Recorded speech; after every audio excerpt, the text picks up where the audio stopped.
નમસ્કાર, હું છું કેતલ અને આપ જોઈ રહ્યા છો CV24. અમદાવાદના રાણીપ વિસ્તારમાં આવેલ બલોલનગર રેલવે ઓવરબ્રિજ ઉપર ગઈકાલે મોડી રાત્રે ઓવર સ્પીડમાં બાઇક ચાલક જઈ રહ્યો હતો ત્યારે વળાંક ઉપર બાઇક ડિવાઈડર સાથે અથડાયું હતું અને બાઇક ચાલક બ્રિજ ઉપરથી નીચે પડ્યો હતો. બાઇક ચાલકનું ઘટના સ્થળ ઉપર જ મૃત્યુ નીપજ્યું છે. અમદાવાદના રાણીપ વિસ્તારમાં આવેલ બલોલનગર રેલવે ઓવરબ્રિજ હવે મોતનું ઓવરબ્રિજ બની ગયો છે.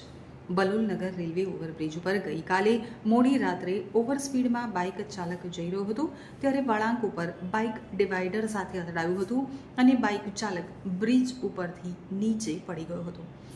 બાઇક ચાલકનું ઘટના સ્થળ ઉપર જ મૃત્યુ થયું હતું.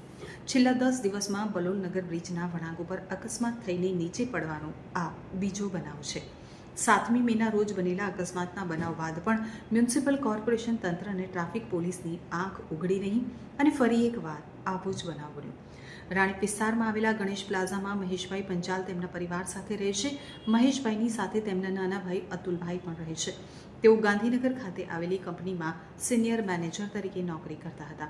ગઈકાલે મોડી રાત્રે મહેશભાઈ અને તેમનો પરિવાર ઘરે સૂતા હતા ત્યારે રાત્રે 1:45 વાગ્યાની આસપાસ પાડોશમાં રહેતા વ્યક્તિએ મહેશભાઈને આવીને જાણ કરી હતી કે તમારા નાના ભાઈ અતુલભાઈનો બલોલનગર બ્રિજ ઉપર અકસ્માત થયો છે. જેથી મહેશભાઈ તાત્કાલિક બ્રિજ ખાતે પહોંચ્યા હતા. બલોલનગર રેલવે ઓવરબ્રિજ ઉપર અતુલભાઈનું બાઇક પડેલું હતું અને તેમના ભાઈ બ્રિજની નીચે પડેલા હતા. તેઓએ ત્યાં જઈ અને જોતા તેમના માથાના ભાગે અને શરીરમાં અલગ અલગ ભાગે ગંભીર ઇજાઓ થઈ હતી અને તેમનું સ્થળ ઉપર જ મૃત્યુ નીપજ્યું હતું.